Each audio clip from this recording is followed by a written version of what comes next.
2017માં માત્ર ને માત્ર અમારા લોકોના કારણે કોંગ્રેસની 77 સીટ આવી હતી. લોકો તો બહાર એમ પણ કહી રહ્યા છે કે અગર કોંગ્રેસની આગળ સત્તા આવે છે ગુજરાતમાં તો જિગ્નેશ મેવાણી સીએમ હશે. સારું કે બેસ્ટ ઓફ લક. તો ચલો એ માને થેન્ક યુ. હજુ અમારા 25-30 વર્ષ તો ચિંતા જ નથી હવે. કે રામ મંદિર માટે એકઠી એટલે ભેગી કરેલી ઈંટો ઉપર કૂતરાઓ પેશાબ કરે છે. હિન્દુઓ કરતાં મુસ્લિમોની આ દેશની સંપત્તિ ઉપર વધુ અધિકાર છે. કે આ દેશની અંદર હિન્દુઓ કીડી મકોડા જેવા છે, ઉદ્ધય જેવા છે. 125 કરોડ હિન્દુઓ માટે શું ભાજપ રાજનીતિ ના કરે? કરે જ ને, કેમ ના કરે? કેમ કે હિન્દુઓ પાસે ભાજપ સિવાય કોઈ પાર્ટી જ નથી કે જે હિન્દુઓ માટે લડી શકે. પહેલા એમ કહેતા હતા કે મારે કોઈ રાજનીતિમાં જવું નથી, પછી વિપક્ષમાં ગયા, પક્ષમાં આવ્યા, અત્યારે તમે એમએલએ છો, એટલો બધો વિરોધ નથી થતો, પરંતુ ક્યાંક ને ક્યાંક તમે હાઇલાઇટ્સમાં તો ચોક્કસ રહો છો. કે અમે એવું કહેતા હતા કે રાજકારણમાં નહીં જઈએ, પણ એ ક્યાં સુધી? જ્યાં સુધી આંદોલન ચાલતું હતું. પછી તો પોતાના જીવનની અંદર કોઈ પણ નિર્ણય કરી શકાય, કેમ ન કરી શકાય? ત્યારે તમને લાગતું હતું કે આ બધું થઈ રહ્યું છે, બધું ફેમ ભાઈ મળી રહી છે, ફેમસ થઈ રહ્યા છે એમ? આજે મુખ્યમંત્રી બનવું છે. જેલમાં માહોલ કેવો હતો? ખૂબ મજા આવે. તમારું તો વજન વધી ગયો એવું સાંભળેલું. Yes, 10 kilo. 10 કિલો? અરે તમે પેલા કોંગ્રેસમાં હતા, હવે ભાજપમાં છો, પરંતુ જ્યારે કોંગ્રેસ નેતાને મળવા એ જ હળવાશના મૂળથી મળો છો કે પછી? રાહુલ ગાંધી પોતે કહે છે ને કે અમારા ઘોડા 2 પ્રકારના છે, એક રેસના અને એક વરઘોડાના. આનંદીબેન એડમિનિસ્ટ્રેટિવ ખૂબ સારું ચલાવતા. અમને અનુભવ છે કેમ કે આંદોલન કરતા હતા અમે. એને જ હલાવી નાખ્યું તમે. વર્ષો પછી અયોધ્યામાં જે રામ મંદિર બનવાનું છે એની પ્રાણ પ્રતિષ્ઠા હોય કે એનું ભૂમિપૂજન હોય, એમાં બેસવાનો એમને અવસર મળ્યો. આનાથી મોટો ભાગ્યશાળી કોણ હોઈ શકે કે ચલો એ મુખ્યમંત્રી તરીકે ગયા ત્યાં રાજ્યપાલ બન્યા. આંદોલન વસ્તુ જેવી છે. આંદોલનમાંથી નેતાઓ ઊભા થાય ને કોકની નેતાગીરી ખતમ થાય. આજે 10% બિન અનામત વર્ગને મળેલી ઈડબ્લ્યુએસના કારણે કેટલા લોકોને સરકારી નોકરી મળે છે, જેને પૂછો તો ખરા તમે. કેટલા લોકો ક્લાસ 1, 2, 3 ની અંદર પરીક્ષા પાસ કરીને આજે સારી પોઝિશન ઉપર બેઠા હોય. સરદાર ધામમાં જઈને પૂછો તો ખરા, ખ્યાલ આવે તમને. કેટલા બાળકોની ફીસ 70% માફ થાય છે, જઈને પૂછો તો તમને ખ્યાલ આવે. 30 વર્ષની ઉંમર થઈ જતી હતી પછી સરકારી નોકરીમાં પરીક્ષા નહોતો આપી શકતો. અમારા આંદોલનના કારણે 5 વર્ષની વય મર્યાદા દરેક વર્ગ માટે વધી છે, માત્ર જનરલ વર્ગ નહીં, ઓબીસી, એસટી, એસસી ને બધા માટે. આજે જેની વય મર્યાદા પૂર્ણ થતી હતી અને વધી, એના કારણે કેટલા યુવાનો નોકરી લાગ્યા છે, જેને પૂછવું જોઈએ. અમે કેટલું ભોગવ્યું છે એ દુનિયાને નથી ખબર. બસ આ લોકો આવડી રીતે પ્રગતિ કરી ગયા, હવે એ જ લોકોને ખ્યાલ છે. ડોનાલ્ડ ટ્રમ્પ એ ગુજરાતના શંકરસિંહ વાઘેલા છે. આમ તો 50 થી નીચે પોલિટિક્સમાં યંગ જ કહેવાતું હોય છે. યુવા નેતા. 56 વાળા નહીં. મારી જોડે એવો કોઈ સુપર પાવર હોય તો જાદુ મંતર છું મંતર કરીને ભાવનગરથી સુરત સુધીનો જે દરિયાઈ બ્રિજ બનાવો છું. પણ એ લગભગ બહુ જ કરોડો વધારે તો શું વાંધો છે? સુપર પાવર તો જ કહેવાય ને.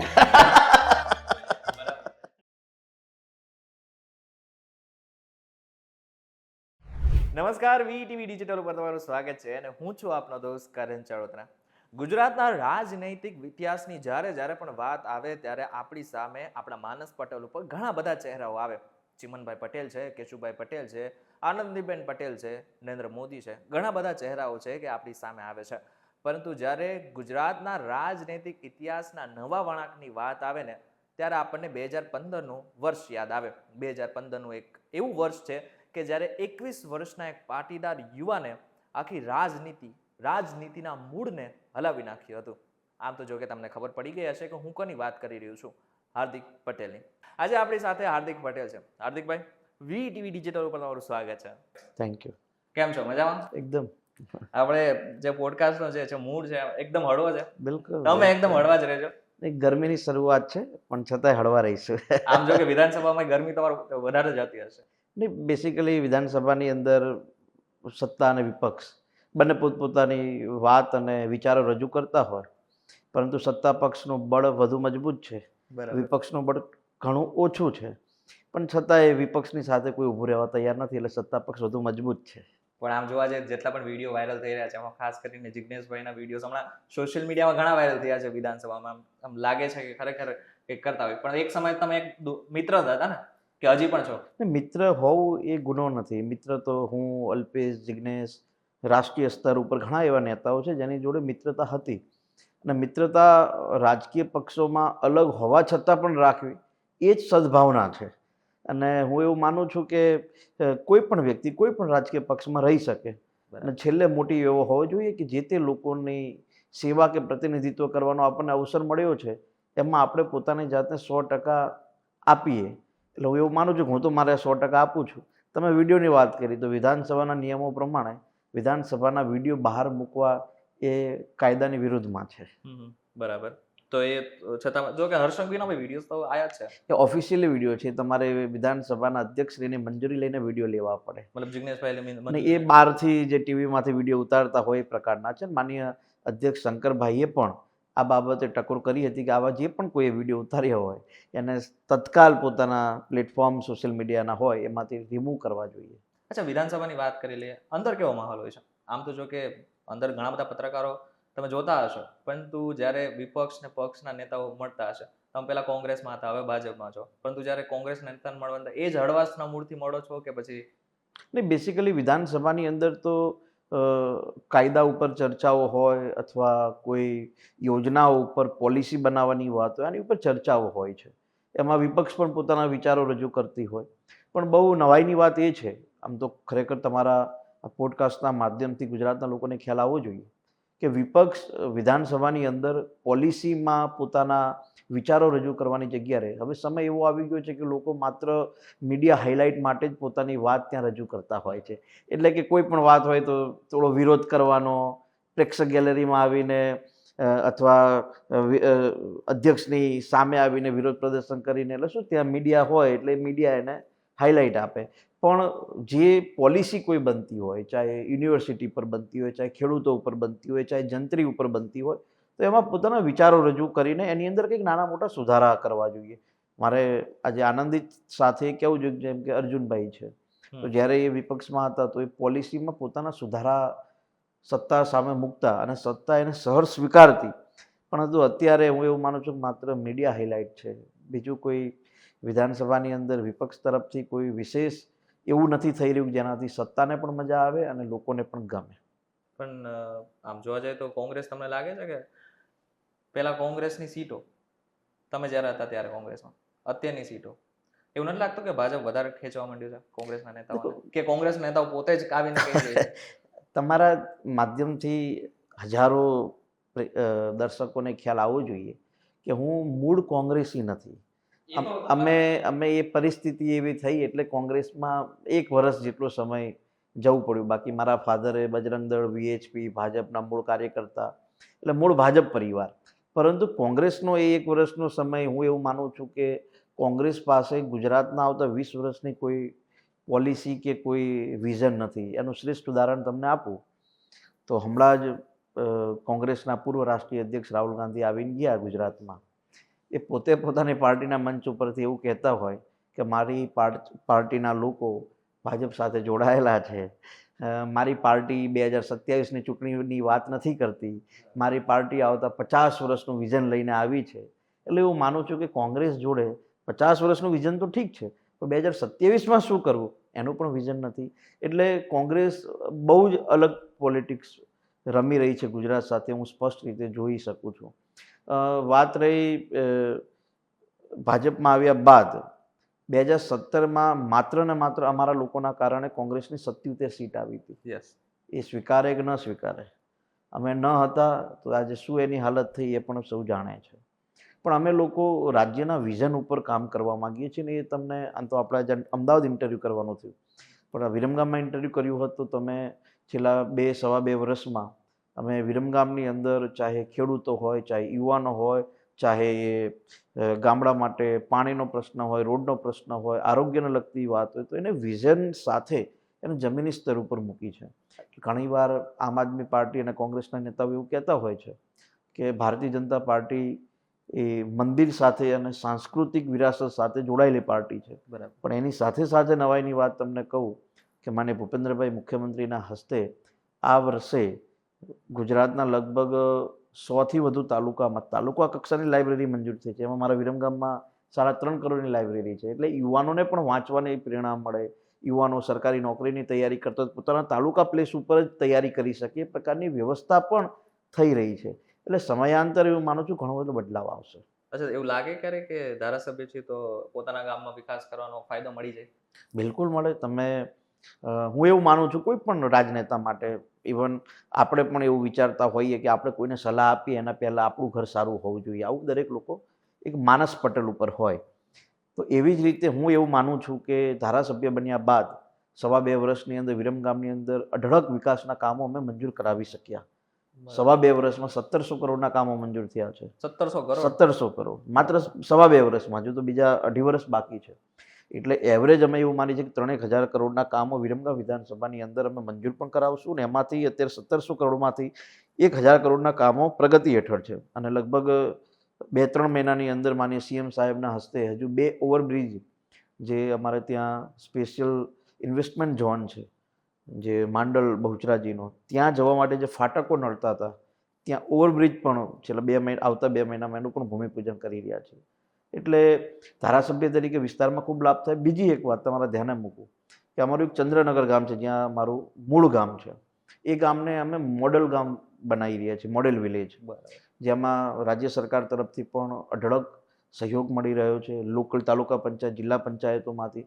અને અમારો એવો પ્લાન છે કે આવતા 2-2.5 વર્ષની અંદર એવા આખી વિરમગામ વિધાનસભામાં 3 થી 4 વિલેજ અને મોડેલ વિલેજ બનાવવા, જેથી કરીને લોકો એવું ના કહે કે ધારાસભ્યનું ગામ જ જો કેવું છે બીજા ગામો કેવી રીતે સારા કરશે. તો અમે શરૂઆત પોતાના ગામથી કરી છે અને એ મોડેલ ઉપર, જેમ ગુજરાત મોડેલ સમગ્ર દેશમાં લાગુ થઈ રહ્યું છે, એમ અમારી વિધાનસભાની અંદર એક વિલેજ ને એવી જ રીતે આખા ગામડાઓમાં જે બીજા ગામો છે એમાં મોડેલ વિલેજ બનાવવાનો એક પ્રયાસ છે. અચ્છા, પ્રશ્ન થાય કે જ્યારે તમારે કંઈક પોતાના ગામમાં કંઈક કરવું છે, બ્રિજ બનાવવો છે, અંડરબ્રિજ બનાવવો છે, પુસ્તકાલય બનાવવું છે, તો મતલબ તમારે કોને કહેવાનું, આખી સિસ્ટમ કઈ રીતના કામ કરે છે? તો સિમ્પલ વાત છે, આપ જે તે વિભાગની માંગણી છે જે તે વિભાગના મંત્રી જોડે મૂકવાની હોય. માન લો કે આરોગ્યનો કોઈ પ્રશ્ન હોય તો માન્ય ઋષિકેશભાઈના ત્યાં તમે મૂકો. માન્ય ઋષિકેશભાઈને અમે કીધું કે અમારે જિલ્લા સબ ડિસ્ટ્રિક્ટ લેવલની એક અમારે હોસ્પિટલ બનાવી છે, તો અમારા દેત્રોજમાં 55 કરોડની 100 બેડની હોસ્પિટલ મંજૂર થઈ. માન લો કે કોઈ કોલેજને લગતો પ્રશ્ન છે તો એ પણ માન્ય ઋષિકેશભાઈ જોડે વિભાગ છે. તો અમે ધારાસભ્ય બન્યાના 15-20 દિવસમાં ગયા કે અમારે કોલેજ મંજૂર થઈ હતી પણ રકમમાં કોઈ ઇસ્યુ આવે તો એના કારણે બધું પેન્ડિંગ પડ્યું છે, તો તમે અમને સરકારી કોલેજમાં ઝડપથી મંજૂરીનું કરાવી આપો. તો ફર્સ્ટ બજેટ અમારી 2022ની વિધાનસભા પછી જે પહેલું બજેટ હોય એમાં અમારા માંડલ તાલુકામાં સરકારી આર્ટ્સ કોલેજ મંજૂર થઈ. માન લો કે કોઈ પ્રાથમિક શાળાનો પ્રશ્ન હોય તો એ કુબેરભાઈ જોડે જઈ શકીએ, મંત્રી જોડે, અથવા માન્ય પ્રફુલભાઈ પાનસરિયા જોડે જઈ શકીએ. માન લો કે કોઈ પોલીસ સ્ટેશનનો કે જેલના પ્રશ્ન છે તો હોમ મિનિસ્ટર માન્ય હર્ષભાઈ જોડે જઈએ. કોઈ એનાથી પણ વિશેષ રોડ રસ્તાના પ્રશ્નો હોય તો માન્ય મુખ્યમંત્રી જોડે સીધા જઈ શકીએ. અચ્છા, મુખ્યમંત્રીને જ્યારે મળતા હોય ત્યારે મતલબ કોઈ બી વાત કરીએ તો થઈ જાય છે? બિલકુલ, ખૂબ નિખાલસ માણસ છે અને ખૂબ ભલા માણસ છે, આપણી ભાષામાં કહીએ. અચ્છા, આમ કહેવાય તો છે મૃદુ ને મક્કમ. એટલે ખૂબ નિખાલસ માણસ છે અને માન્ય મુખ્યમંત્રીને આપણે કોઈ પણ રજૂઆત કરી શકીએ. ઇવન વિકાસના કામકાજ તો ખરા જ, પણ એમના ધ્યાને કોઈ વસ્તુ મુકાતી હોય કે સાહેબ આવું ફલાણા વિસ્તારમાં થઈ રહ્યું છે અથવા અમારા ધ્યાનમાં આવ્યું છે, તો ખૂબ નિખાલસ ભાવે એ વસ્તુને જોવે છે અને તત્કાલ જે તે વિભાગના અધિકારીઓને સૂચિત કરે છે કે ભાઈ આ મેટર છે, તમે જોઈ લો. મને વિશેષ આનંદ ભૂપેન્દ્રભાઈ માન્ય મુખ્યમંત્રી સાથે એ છે કે અમે કોઈ પણ કામ લઈને, હું અત્યાર સુધી ગયો છું, હું ક્યારેય પણ દુઃખી થઈને બહાર નથી આવ્યો. એમને તમામ કામો સ્વીકાર્યા છે ને હું એવું માનું છું. પહેલાંના મુખ્યમંત્રી પણ ખૂબ સારા હતા. માન્ય મુખ્યમંત્રી તરીકે નરેન્દ્રભાઈ હતા તો એ પણ વિકાસને એટલું મહત્ત્વ આપતા હતા. એવી જ રીતે ભૂપેન્દ્રભાઈ પણ વિકાસના કામ તમે લઈને જાઓ પણ એ વિકાસના કામમાં ક્વોલિટી જોઈએ.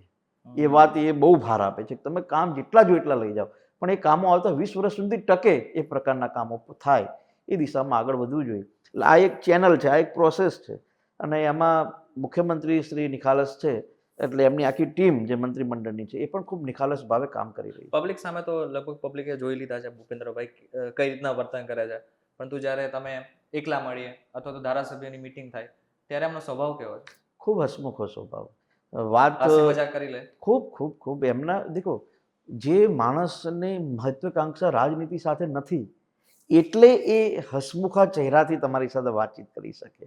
એ માણસ મહત્વાકાંક્ષી નથી કે એને મુખ્યમંત્રી બનવું તું ને બની ગયા છે. બરાબર. આજે એમને પાર્ટી જવાબદારી આપી, તમને સ્વીકારી, એમના દીકરાની તબિયત વચમાં ખરાબ હતી તો પણ એમને પોતાનો જે રાજસત્તાનો ધર્મ હતો એને એ ચૂક્યા નહીં, છતાં એમણે એ જ ભાવ સાથે કામ કર્યું. અને આજે સમગ્ર રાજ્યની અંદર ચાહે રોજગારીની દ્રષ્ટિ હોય, રોડ રસ્તાની દ્રષ્ટિ હોય, આરોગ્યની દ્રષ્ટિ હોય, એ ગુજરાતને નરેન્દ્ર મોદી સાહેબના પથ ઉપર એને વધુ યથાવત રાખવાનું કામ માનનીય ભૂપેન્દ્રભાઈએ કર્યું છે. અચ્છા, તમે પોતાના ઉપર કોઈ વિરોધ થાય છે તો કેવી રીતના જુઓ છો? હું બહુ સ્પષ્ટ રીતે માનું છું કે જ્યારે તમે કંઈક સારું કામ કરતા હોય અથવા કંઈ પણ કામ કરતા હોય, ચલો એ સારું નથી તો વિરોધ તો તમારી સામે યથાવત રહેવાનો. હું માત્ર રાજકારણના વિરોધની વાત નથી કરતો. ઘરમાં પણ આવી પરિસ્થિતિ દરેક માણસ માટે થાય. જેમ કે માન લો કોઈ એમ કે પપ્પા મારે બાઇક લાવવું છે, તો પપ્પા એવું કહેશે કે ભાઈ 1 લાખનું બાઇક નથી લાવવાનું, 50,000નું લાવવાનું છે. બરાબર. તો દીકરો એના પપ્પા જોડે લડાઈ કરશે, ના પપ્પા જમાનો બદલાઈ ગયો છે, મારા મિત્ર જોડે 1.5 લાખની બાઇક છે, મારે 1 લાખની બાઇક લાવી છે. મતલબ પોતાના પિતા સાથે એના વિરોધનો ભાવ તો થાય જ છે. જ્યારે તમે રાજકારણમાં હોય, જ્યારે તમે 3.5 લાખ લોકોનું નેતૃત્વ કરતા હોય એક વિધાનસભામાં, તો દરેકના વિચાર સેમ ના હોઈ શકે, દરેકના વિચાર યોગ્ય ન હોઈ શકે. ઇવન પતિ પત્નીના વિચારોમાં પણ મતભેદ હોય છે, ભેદ હોય છે. તો રાજકીય નેતા તરીકે પબ્લિક સાથે અથવા અન્ય નેતાઓનો વિરોધ અથવા એમાં મનભેદ કે મતભેદ રહેવાના. અમારા ત્યાં એક કહેવત છે, હું વારંવાર એવું કહું છું કે જો વિરોધીઓના ડરથી તમે ચૂપ બેસી જાઓ, તો ગાંધીજી પણ જો ચૂપ બેસી ગયા હોત તો આજ અંગ્રેજોની ગુલામીમાં આપણે હોત. ગાંધીજી ખૂબ બદનામ થયા હતા, સરદાર પટેલને ખૂબ બદનામ લોકો કરતા હતા, ભગતસિંહને ખૂબ લોકો પરેશાન કરતા હતા. પણ એમનું કામ બહુ ક્લિયર હતું કે મારે આ ધ્યેય ઉપર ચાલવાનું છે, દુનિયાને જે બોલવું હોય બોલે. તો વિરોધ તો પગલે ને પગલે છે. બરાબર. પણ બીજા એમએલએની વાત અલગ છે, ભાજપના બીજા નેતાઓની વાત અલગ છે, તમારી વાત અલગ છે. હવે શું કામ અલગ કહી રહ્યો છું? કારણ કે એક નેતા આંદોલનમાંથી નીકળ્યા, પહેલા એમ કહેતા હતા કે મારે કોઈ રાજનીતિમાં જવું નથી, પછી વિપક્ષમાં ગયા, પક્ષમાં આવ્યા, એટલે તમારો વિરોધ ક્યાંક ને ક્યાંક વધી પણ ગયો.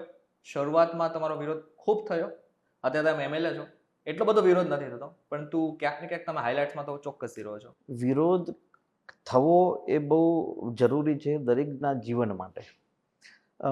હું વારંવાર આ વાત કહીને મારી જાતને પ્રૂવ કરી ચૂક્યો છું કે અમે એવું કહેતા હતા કે રાજકારણમાં નહીં જઈએ, પણ એ ક્યાં સુધી? જ્યાં સુધી આંદોલન ચાલતું હતું. જ્યારે 10% રિઝર્વેશન સમગ્ર દેશની અંદર બિન અનામત વર્ગના લોકોને મળ્યું, પછી આંદોલન કરીને સ્વાર્થી બનાય? પછી તો પોતાના જીવનની અંદર કોઈ પણ નિર્ણય કરી શકાય, કેમ ન કરી શકાય? આજે 10% બિન અનામત વર્ગને મળેલી ઈડબ્લ્યુએસના કારણે કેટલા લોકોને સરકારી નોકરી મળે છે, જેને પૂછો તો ખરા તમે. આજે 10% બિન અનામત વર્ગોને જે અનામત મળી એના કારણે કેટલા લોકો ક્લાસ 1, 2, 3 ની અંદર પરીક્ષા પાસ કરીને આજે સારી પોઝિશન ઉપર બેઠા હોય. સરદાર ધામમાં જઈને પૂછો તો ખરા, ખ્યાલ આવે તમને. બિન અનામત આયોગ અને નિગમ મળ્યું, એમાં કેટલા યુવાનોને એમબીબીએસની અંદર 70% ઉપર આવ્યા હોય અને પ્રાઇવેટ કોલેજની અંદર એડમિશન લેવું પડે તો કેટલા બાળકોની ફીસ 70% માફ થાય છે, જઈને પૂછો તો તમને ખ્યાલ આવે. જે વિદ્યાર્થી, જે યુવાનની 30 વર્ષની ઉંમર થઈ જતી હતી પછી સરકારી નોકરીમાં પરીક્ષા નહોતો આપી શકતો, અમારા આંદોલનના કારણે 5 વર્ષની વય મર્યાદા દરેક વર્ગ માટે વધી છે, માત્ર જનરલ વર્ગ નહીં, ઓબીસી, એસટી, એસસી ને બધા માટે. આજે જેની વય મર્યાદા પૂર્ણ થતી હતી અને વધી, એના કારણે કેટલા યુવાનો નોકરી લાગ્યા છે, જેને પૂછવું જોઈએ. આ જેટલા પણ લોકો વિરોધ કરે છે એ લોકો પોતાના વોટ્સઅપ યુનિવર્સિટી અને ફેસબુકની કોમેન્ટ યુનિવર્સિટીમાંથી બહાર જ નથી આવતા.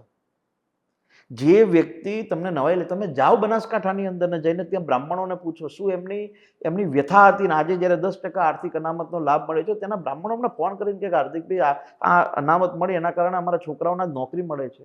તમે જઈને બિન અનામત વર્ગમાં આવતા રાજપૂત સમાજને પૂછો, જઈને પટેલોને પૂછો, જઈને તમે સોની લુહાણાને જઈને પૂછો. ઇવન મુસ્લિમમાં પણ એવી 4 જ્ઞાતિ છે જે જનરલમાં આવતી હતી.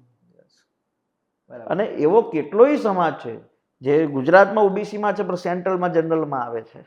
અચ્છા, અનામતને લઈને રાજનીતિ કેટલા વર્ષોથી હજી ચાલશે? દેખો, જ્યાં સુધી અનામત છે ત્યાં સુધી ચાલતું. અનામત એ ભીખ નથી, આ સમજવું પડશે.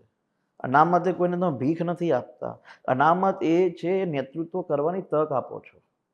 આ રૂમમાં 10 જણા બેઠા છે, 10 લોકો બેઠા હોય, એમાંથી 5 પટેલ હોય, 2 બ્રાહ્મણ હોય, 2 દલિત હોય, 2 આદિવાસી હોય, તો દરેકને પોતાની જનસંખ્યા પ્રમાણે નેતૃત્વ કરવાની તક મળવી જોઈએ.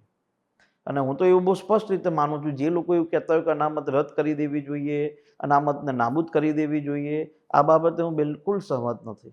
બરાબર. તમારે અનામત નાબૂદ કરવી હોય તો તમારે દલિતો સાથે એવો વ્યવહાર પણ કરવો પડશે. તમારે અનામત નાબૂદ કરવી હોય તો તમારે આદિવાસી જોડે વ્યવહાર એવો પ્રકારે કરવો પડશે. તમે એમને હજુ પણ એ પ્રકારે વ્યવહાર કરી રહ્યા છો પછી તમે એમ કહો કે અનામત કાઢી નાખવી જોઈએ. તમે વ્યવહાર સારો કરી દો, પછી બરાબર બધાને ઇક્વલ લાવી દેજો. એનો કેટલા વર્ષ થશે એવું આવતા? હવે એ તો આપણા મનનો વિચાર છે, આપણા મનની વ્યથા છે કેટલા વર્ષો સુધી. હા, આપણો દેશ જાતિની વ્યવસ્થાથી બન્યો છે, એટલા માટે લોકો અહીંયા જાતિનું રાજકારણ અથવા જાતિ આધારિત વ્યથા ખતમ નહીં થાય. એ તો વર્ષો સુધી ચાલો. આની આદિ અનાદિકાળથી જાતિ વ્યવસ્થા છે, આજકાલની મેન તમે થોડી બનાવી છે. બરાબર. અચ્છા, જાતિ મતગણતરી વિશે તમારું શું કહેવું છે?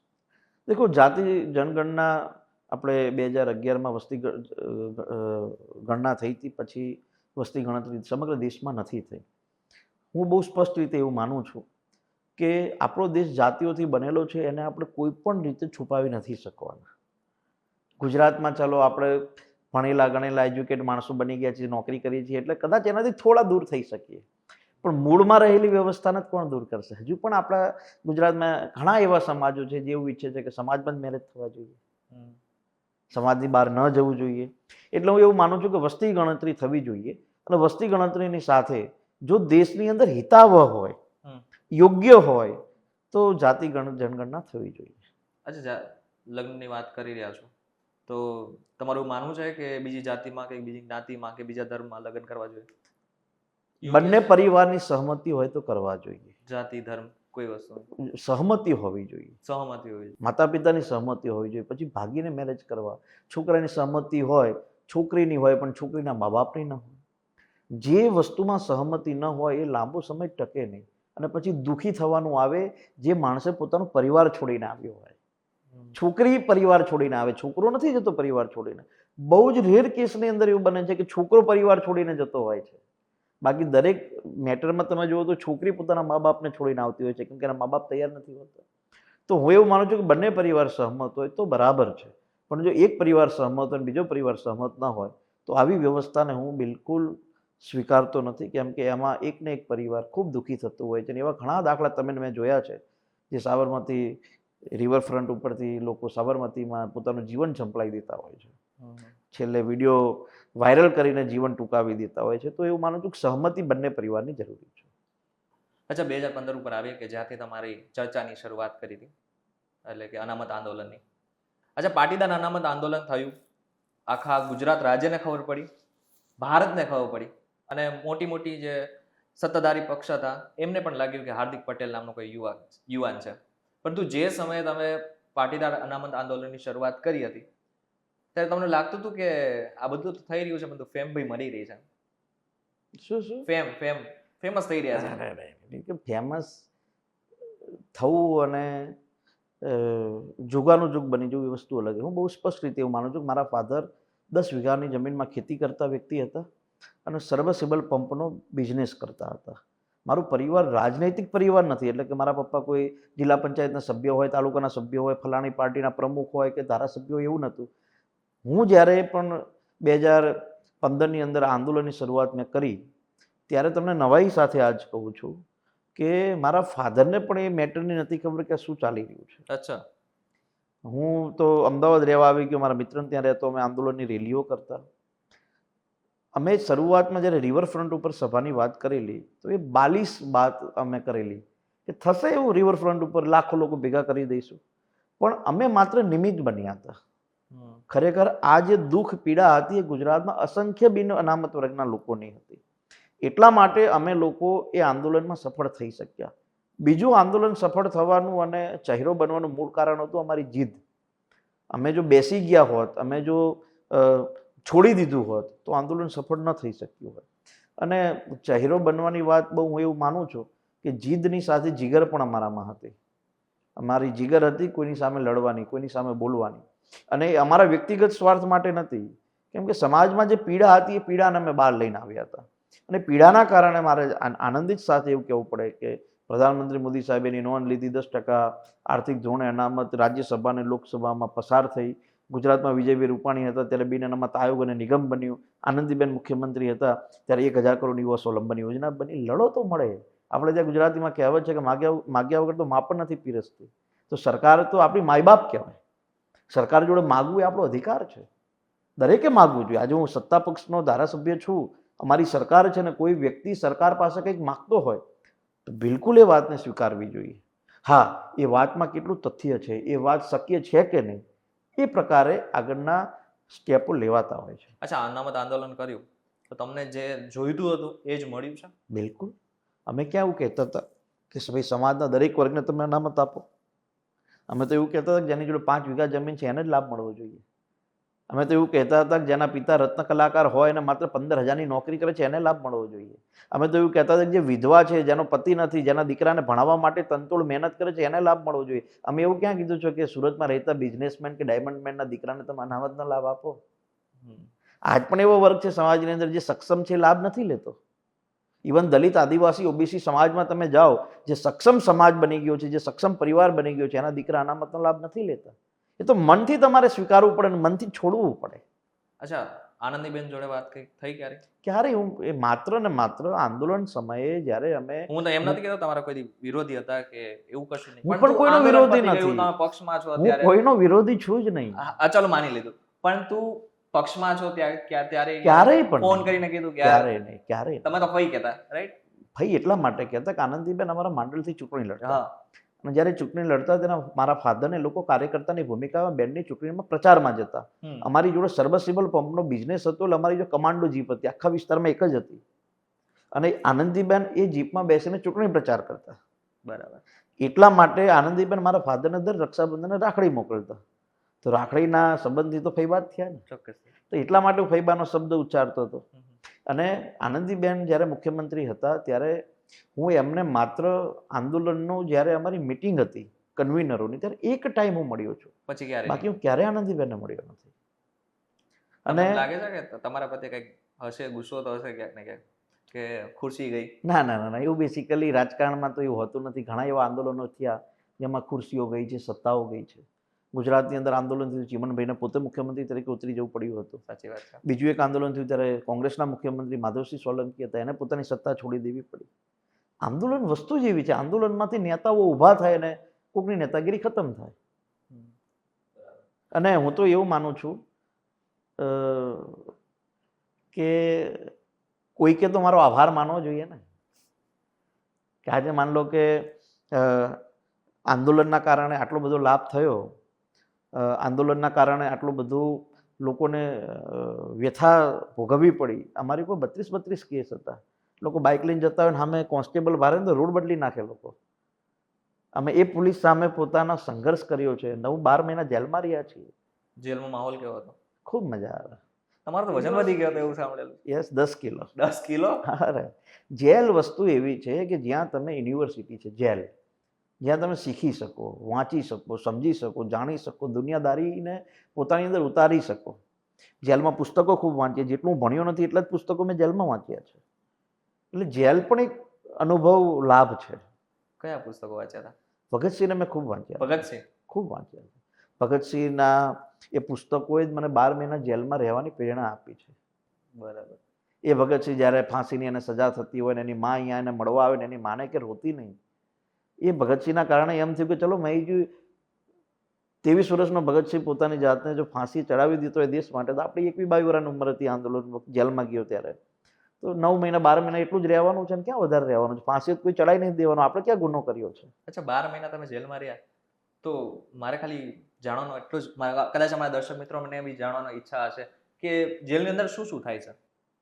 ખાલી રહેવાનું? જો જેલની અંદર હું એવું માનું છું કે 50%થી વધુ કેદીઓ નિર્દોષ હોય છે. નિર્દોષ? બિલકુલ નહીં. માત્ર ને માત્ર સિસ્ટમથી થાકેલા, સિસ્ટમના કારણે પરેશાન થયેલા લોકો જેલમાં જતા હોય છે.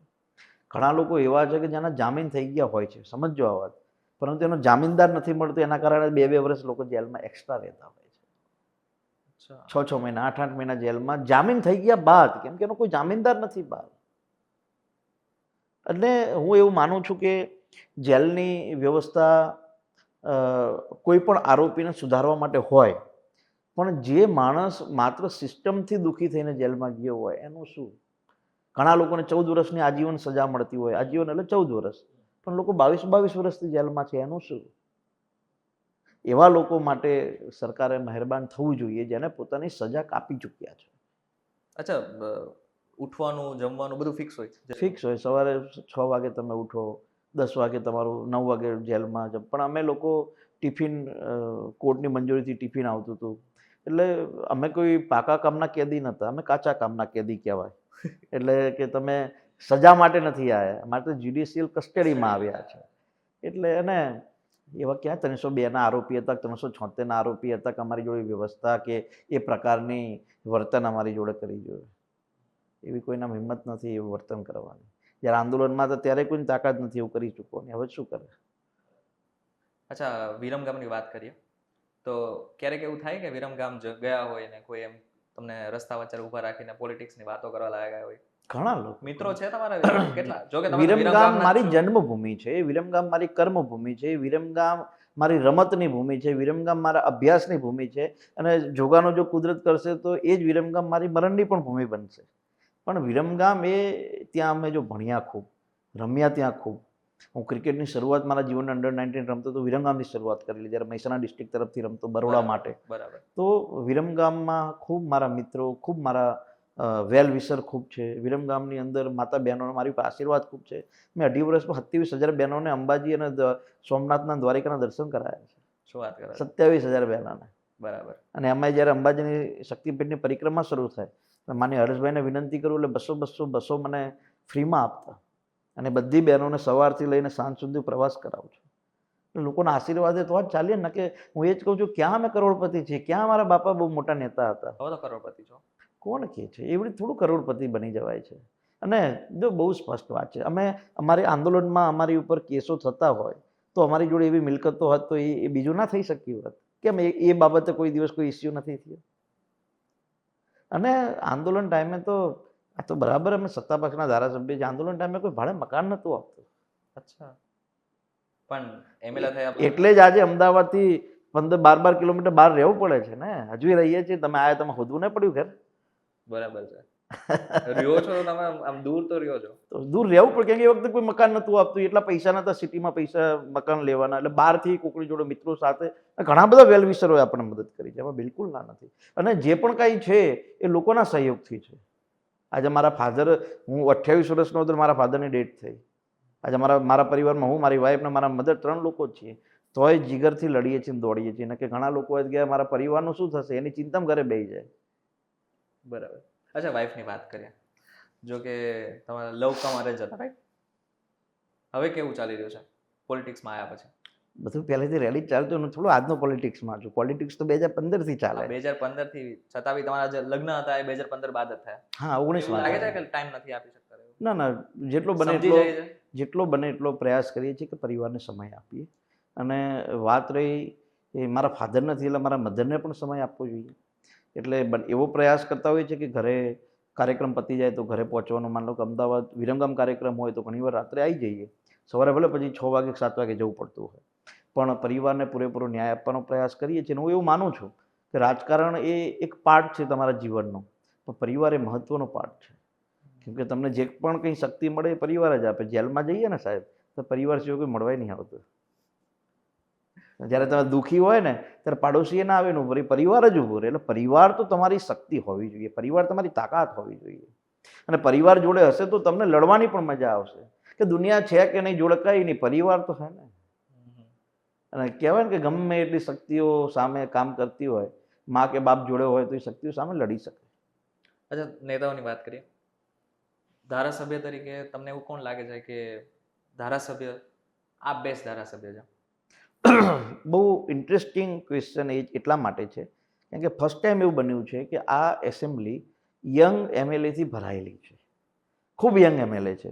જેમ કે અલ્પેશ છે, કેયુ રોકડિયા છે, બરોડાના ધારાસભ્ય છે, સંજયભાઈ કરીને છે જુનાગઢના ધારાસભ્ય, દિવ્યેશભાઈ અકબરી છે એ જામનગરના ધારાસભ્ય છે, પ્રવીણસિંહ માળી કરીને એક ધારાસભ્ય છે, ચૈતન્ય ઝાલા કરીને એક ધારાસભ્ય છે. ઇવન અન્ય પાર્ટીમાં તમે જાઓ તો ચૈતર વસાવા છે, ઉમેશ મકવાણા છે, હેમંત ખવા છે, ધવલ ઝાલા છે. ખૂબ ધારાસભ્યો યંગ છે. અને આ યંગ ધારાસભ્યો ચાહે કોઈ પણ પાર્ટીના હોય કે સત્તાના હોય વિપક્ષના હોય, પણ ભારત દેશ માટે, ગુજરાત માટે યંગ નેતૃત્વ એ રાજ્યને અને દેશને ખૂબ લાભદાયક બનાવી શકે. એટલે હું વ્યક્તિગત કોઈ નામમાં નથી પડતો, પણ લગભગ ધારાસભ્યો વિધાનસભાની અંદર ખૂબ એક્ટિવ છે, વિધાનસભાની અંદર ખૂબ એક્ટિવ રીતે કામ કરતા હોય છે. અને યંગમાં તમે વાત કરો તો આજે હોમ મિનિસ્ટર હર્ષ સંઘવી પોતે યંગ છે. બીજા ઘણા બધા પ્રફુલ્લભાઈ પાનસેરિયા આવી ગયા. આમ તો 50થી નીચે પોલિટિક્સમાં યંગ જ કહેવાતું હોય છે. રાહુલ ગાંધી 56 યંગ છે, તો અમે બધા જો હું 30નો છું, હર્ષભાઈ 35-36ના છે, અલ્પેશ 40-42નો છે. એટલે બધા યંગ જ યુવા નેતા. બરાબર, 56 વાળા નહીં. હા. અચ્છા, હજી એક પ્રશ્ન કે આમ જોવા જાય તો તમે તો યંગ છો અને બધી જગ્યાએ ફરો પણ છો, પરંતુ તમારી પોતાની કોઈ જગ્યા છે કે જ્યાં તમને જવું ગમતું હોય? નહીં, અમે મિત્ર સાથે અથવા પરિવાર સાથે બિલકુલ અમે અલગ અલગ જગ્યાએ ફરવાના પ્રયાસ કરતા હોઈએ. જ્યારે ખૂબ ફ્રી સમય હોય તો અમે પરિવારની સાથે, મિત્રો સાથે અમે ગોવા ફરવા જતા હોઈએ છીએ. અમે ઇન્દોર મહાકાલના દર્શન કરીને ઇન્દોર મારા મિત્રની એ ફાર્મ છે, મારા મિત્રનું પોતે ત્યાંનો છે, ઇન્દોરનો છે, એના ત્યાં અમે જતા હોઈએ છીએ. ચંદીગઢ જતા હોઈએ છીએ. ખૂબ ફરવાના શોખીન છે, બિલકુલ ના નહીં. વિદેશ? કેમ કે નહીં, મારો પાસપોર્ટ જ હમણાં આવ્યો એટલે હમણાં દુબઈ ગયા હતા ત્યાંની સિસ્ટમને સમજવા માટે, અને મારી વાઈફ સાથે ફર્સ્ટ ટાઈમ. કેમ કે આમ તો મેરેજ પછી લોકો હનીમૂન માટે બાલી વગેરે જતા હોય છે. તમારે તો 7-8 વર્ષ થઈ ગયા. વાઈફને પહેલી વાર વિદેશ બાલી લઈને ગયો તો બિલકુલ. પાસપોર્ટ જ હમણાં આવ્યો છે, લગભગ 6-8 મહિના જ થયા. અચ્છા, મુખ્યમંત્રી બનવું છે? દેખો, દરેકના રાજકીય સપનાઓ બહુ અલગ અલગ હોય છે. એકમાત્ર હું એવો વ્યક્તિ છું જે મહત્વાકાંક્ષી વિચારધારા સાથે કામ નથી કરતો. મીડિયાની તમારી ટીમ કે મીડિયાના અમુક લોકો એવું કહેતા હોય છે કે હાર્દિક એ મહત્વાકાંક્ષી માણસ છે. બરાબર. પણ હું બહુ એવું સ્પષ્ટ રીતે માનું છું કે ઉંમર ખૂબ નાની છે. 40-45 વર્ષનું જો રાજકારણ બાકી છે તો કામ કરશું તો સમયાંતરે મતલબ ઈચ્છા સફળ તો છે? થઈશું. કોને ન હોય? અચ્છા, કોને ન હોય? કયા રાજકીય માણસને તમે પૂછો કે તને મુખ્યમંત્રી બનવાની ઈચ્છા છે? એમ કે ના, બિલકુલ નથી. મારે તો ધારાસભ્ય જેવું કોઈ કે દરેક માણસની ઈચ્છાઓ હોય. અને આજકાલ પ્રધાનમંત્રી મોદી સાહેબના નેતૃત્વની અંદર હવે એ સિસ્ટમ તો બદલાઈ જ ગઈ છે કે પહેલા મંત્રી બનો પછી મુખ્યમંત્રી બનો. હવે તો તમે ડાયરેક્ટ પણ મુખ્યમંત્રી બની શકો છો. અગર તમે પાર્ટીના કાર્યકર છો, તમે સક્ષમ માણસ છો, તો માનો ભૂપેન્દ્રભાઈ ડાયરેક્ટ સીએમ બન્યા. બરાબર. તમે મોહન યાદવ મધ્યપ્રદેશમાં ડાયરેક્ટ સીએમ બન્યા છે. તમે રાજસ્થાનમાં જાઓ તો ત્યાં પણ શર્માજી ડાયરેક્ટ મુખ્યમંત્રી બન્યા છે. એટલે હવે સમય બદલાઈ ગયો છે. પહેલા મંત્રી બનો પછી મુખ્યમંત્રી બનો એવું નથી. અચ્છા, આમ જોવા જઈએ તો મીડિયામાં એવું કહેવાય કે ભાજપ જે છે અચાનક જ નવું તીર મારે, એટલે કે મુખ્યમંત્રીનો ચહેરો હોય કે પછી કોઈ ધારાસભ્યનું નામ હોય. ના, બેસિકલી અચાનકથી નથી હોતું. પાર્ટી ખૂબ ડીપ લેવલે વિચારણા કરતી હોય છે, અને ખૂબ મોટા પ્રકારે સંઘ પરિવાર હોય, પાર્ટીનું શીર્ષ નેતૃત્વ હોય, એ નક્કી નામો કરીને પછી જાહેર કરતી હોય છે. ભલે તમે એવું લાગે કે અચાનક નામ જાહેર થયું, પણ એના ફ્યુચરનું ભવિષ્યમાં એને ભૂતકાળમાં શું શું કર્યું છે, શું શું કરવા માંગે છે, એનું તમે એનાલિસિસ તો કરો. માન લો કે ભૂપેન્દ્રભાઈ સીએમ બન્યા તો ભૂપેન્દ્રભાઈ ભલે સીએમ પહેલી વાર બન્યા, પણ એમને નગરપાલિકામાં કેટલું કામ કર્યું છે? એમને ઓડાના ચેરમેન તરીકે કામ કર્યું છે. આ બધી વસ્તુ તમે જુઓ તો તમને ખ્યાલ આવે કે ભાઈ એમનો ભૂતકાળ ખૂબ સારો હતો. અને હું એવું માનું છું કે હવે પાર્ટી જ્યારે પણ કોઈ ધારાસભ્યનું નામ નક્કી કરવાનું હોય, પાર્ટી પ્રમુખ તરીકેનું કોઈ નામ નક્કી કરવાનું હોય, અથવા મુખ્યમંત્રી કે મંત્રી તરીકેના નામ નક્કી કરવાના, તો પાર્ટી ખૂબ વિચારીને કરતી હોય છે. બરાબર. હવે હું કેટલાક મુખ્યમંત્રી નામ લઈશ જે ગુજરાતમાંથી છે. તમારે ખાલી એને રેન્ક આપવાનો છે 1 થી 5માં. પહેલા પ્રધાનમંત્રી નરેન્દ્ર મોદી, સીએમ પહેલો નંબર. બોલો તો દો. પછી આનંદીબેન પટેલ, વિજય રૂપાણી, કેશુભાઈ પટેલ અને ચિમનભાઈ પટેલ. કેશુભાઈ બીજો નંબર. બરાબર. આનંદીબેન એડમિનિસ્ટ્રેટિવ ખૂબ સારું ચલાવતા. અમને અનુભવ છે, કેમ કે આંદોલન કરતા હતા અમે. એને જ હલાવી નાખ્યું તમે. નહીં, નો ડાઉટ. પણ એ એડમિનિસ્ટ્રેટિવમાં આજ પણ લોકો એવું કહે કે ભાઈ આનંદીબેન એડમિનિસ્ટ્રેટિવ ખૂબ સારું ચલાવતા. હા, પણ ક્યાંક ને ક્યાંક એવું બી ના લાગે કે અત્યારે આનંદીબેન પટેલ સીએમ હોત તો ગુજરાત કંઈક અલગ જ હોત? નહીં, એવું નહીં. દેખો, સમય બધું નિર્ણય થતા હોય છે. આનંદીબેન જ ઉત્તર પ્રદેશના રાજ્યપાલ બન્યા.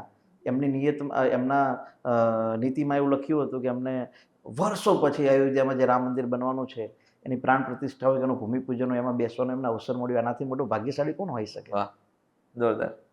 મુખ્યમંત્રી હોત તો એ ઉત્તર પ્રદેશની અંદર અયોધ્યાના રામ મંદિરના પ્રાણ પ્રતિષ્ઠા કે શિલાન્યાસ કાર્યક્રમમાં ન હોત. એટલે હું ઘણીવાર મેં હમણાં કીધું કે એમને આભાર માનવો જોઈએ કે ચલો એ મુખ્યમંત્રી તરીકે ગયા ત્યાં રાજ્યપાલ બન્યા. ત્યાં રાજ્યપાલ બન્યા તેમને આટલો મોટું ઐતિહાસિક ધાર્મિક સ્થાનના ભૂમિપૂજન શિલાન્યાસમાં બેસવાનો અવસર મળ્યો. અચ્છા, ત્રીજા નંબર આનંદીબેન પટેલ, ચોથા અને પાંચમા નંબર ચિમનભાઈ. અને ચિમનભાઈ પછી ઇઝ ગ્રેટ લીડર. ચિમનભાઈમાંથી એક વસ્તુ શીખવા જેવી છે, બહુ ઇન્ટરેસ્ટિંગ છે. એ ચિમનભાઈ 1971માં મુખ્યમંત્રી બન્યા. યસ 2 વર્ષ મુખ્યમંત્રી રહ્યા પછી એમની સરકાર જતી રહી, અથવા એમને હટાવી દીધા ઇન્દિરાજીએ. યસ 20 વર્ષ સુધી સંઘર્ષ કર્યો, 17 થી 20 વર્ષ સુધી. અને એ વખતે એવું કહેવાતું, સોરી ન કહેવું જોઈએ, પણ એમના સૂત્રો બહુ અલગ અલગ ચિમનભાઈ માટે બનતા. અને લોકો એવું કહેતા કે હવે ચિમનભાઈ ક્યાંય આવવાના નથી. યસ 1990માં પાછા મુખ્યમંત્રી બન્યા છે. એટલે રાજકારણમાં ક્યારેય કોઈ પતતું નથી, રાજકારણમાં ક્યારેય કોઈ ખતમ નથી થતું. એટલે રાજકારણમાં કોઈ એવું કહે કે આ નેતા પતી ગયો છે, હવે આનું કંઈ નથી આવવાનું, એવો ભ્રમ કોઈ રાખવો નહીં. અચ્છા, એવો કોઈ મુખ્યમંત્રી તમારા ધ્યાને છે કે તમને એવું લાગે છે કે આ મુખ્યમંત્રી નો હોત તો સારું હતું? હું એવું માનું છું કે ગુજરાતની અંદર જાતિવાદી રાજકારણ સૌથી વધુ હાવી બન્યું હોય તો માધવસિંહ સોલંકીના સમયમાં બન્યું. ઓકે. એટલે બહુ સ્પષ્ટ રીતે એવું માનું છું કે એ સમય ખૂબ ક્રિટિકલ હતો ગુજરાતના રાજકારણમાં. ઉત્તર ગુજરાતની અંદર ખૂબ અન્યાય થયો બિન અનામત વર્ગના લોકો ઉપર. ખેતરો એમના સળગાવી દેવામાં આવતા હતા. એ માત્ર જાતિવાદનું રાજકારણ હતું. અચ્છા, રાજનીતિમાં ન હોત તો અત્યારે તમે શું કરતા હોત?